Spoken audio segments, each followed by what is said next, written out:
कर्मों की सजा। एक गांव में एक लड़की रहती थी। उसका नाम प्रिया था। उसके माता पिता का देहांत हो चुका था। प्रिया अपने चाचा चाची के साथ रहती थी। चाचा खेत पर काम करने चले जाते थे। चाची दिन भर छोटी सी बच्ची से काम करवाती थी। प्रिया का बहुत मन था पढ़ने का, लेकिन उसके चाचा चाची उसे पढ़ाना नहीं चाहते थे कि कहीं पढ़ लिख कर वह कहीं चली न जाए। उन्हें मुफ्त की नौकरानी मिल गई थी। एक दिन प्रिया घर का काम निपटाकर घर के बाहर खेलते बच्चों को देख रही थी। तभी बच्चे उसे साथ में खेलने के लिए बोलने लगे।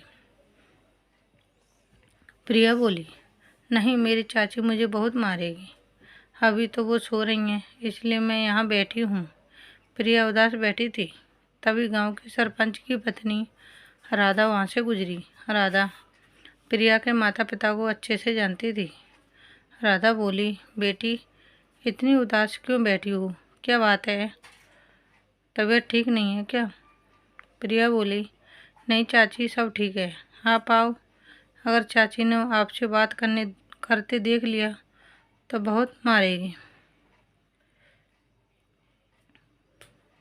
राधा बोली, बेटी, मैं किसी से नहीं डरती, तू चिंता मत कर।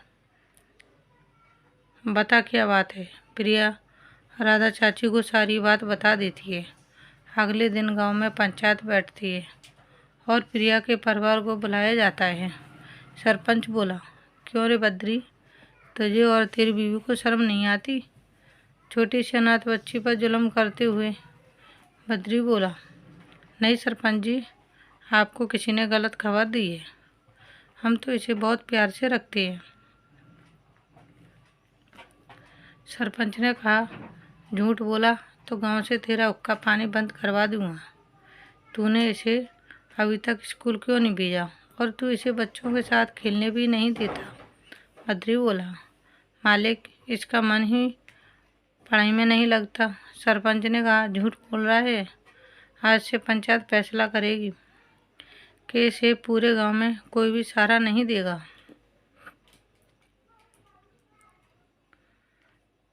कोई इसे सामान नहीं बेचेगा। कोई भी इनके परिवार से मतलब रखेगा तो उसका भी हुक्का पानी बंद कर समझो।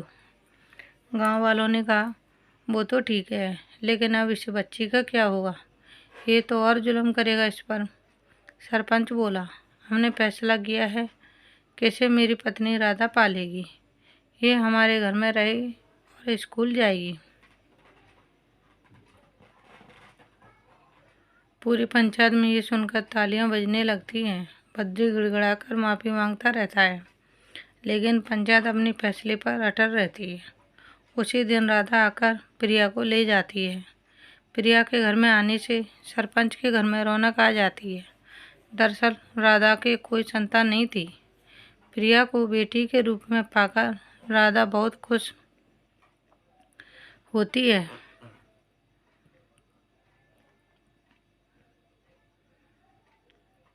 कुछ ही दिनों में प्रिया स्कूल जाने लगती है। वह मन लगाकर पढ़ाई करने लगती है। इधर प्रिया के चाचा चाची को गांव छोड़ना पड़ता है। वे दोनों शहर में जाकर मजदूरी करने लगते हैं। धीरे धीरे समय बीत जाता है। एक दिन प्रिया आकर राधा के गले लग जाती है। राधा बोली, क्या बात है, इतनी खुश क्यों हो? प्रिया बोली, माँ, मुझे कॉलेज में दाखिला मिल गया है। अब मैं इंजीनियर बन पाऊंगी। सरपंच बोला। सरपंच और राधा बहुत खुश होते हैं। कुछ ही दिनों में प्रिया शहर पहुंच जाती है। वहां मन लगाकर पढ़ाई करने लगती है। पढ़ाई पूरे होने पर उसे डिग्री मिल जाती है। कुछ ही दिनों में उसे एक कंपनी में नौकरी मिल जाती है। प्रिया को एक बिल्डिंग बनाने का प्रोजेक्ट मिलता है। एक दिन प्रिया बिल्डिंग की साइट पर देखभाल कर रही थी। तभी पीछे से किसी ने उसे पुकारा। एक औरत बोली, मैडम, मेरे पति बहुत बीमार हैं। उनकी देखभाल के लिए मैंने एक दिन की छुट्टी ली थी। यहाँ मेरी जगह किसी और को रख लिया, हम भूखे मर जाएंगे। मैं आगे से छुट्टी नहीं करूँगी। प्रिया पलटकर देखती है तो वह बूढ़ी औरत को पहचान जाती है। यह उसकी चाची थी। उसी समय चाची प्रिया के पैरों में गिर जाती है। मालकिन, मुझे काम से मत निकालो, मेरा पति मर जाएगा, हम भूखे मर जाएंगे। प्रिया उन्हें उठाती है। प्रिया बोली, कहाँ हैं तुम्हारे पति? मुझे उनके पास ले चलो। चाची प्रिया को लेकर पास ही में बनी एक झोंपड़ी में ले जाती है। प्रिया बोली, क्या हुआ इन्हें? चाची बोली अपने पति से, अरे उठो, देखो इंजीनियर साहबा आई हैं, बहुत अच्छी हैं। ये मालकिन मजदूरी करते करते बहुत सी मिट्टी इनके फेफड़ों में चली गई, जिससे इनके फेफड़े खराब हो गए। चाचा बोले, अरे ये क्यों नहीं कहती, हमारे कर्मों की सज़ा मिल रही है। हमने एक अनाथ छोटी सी बच्ची, जो मेरे बड़े भाई की आखिरी निशानी थी,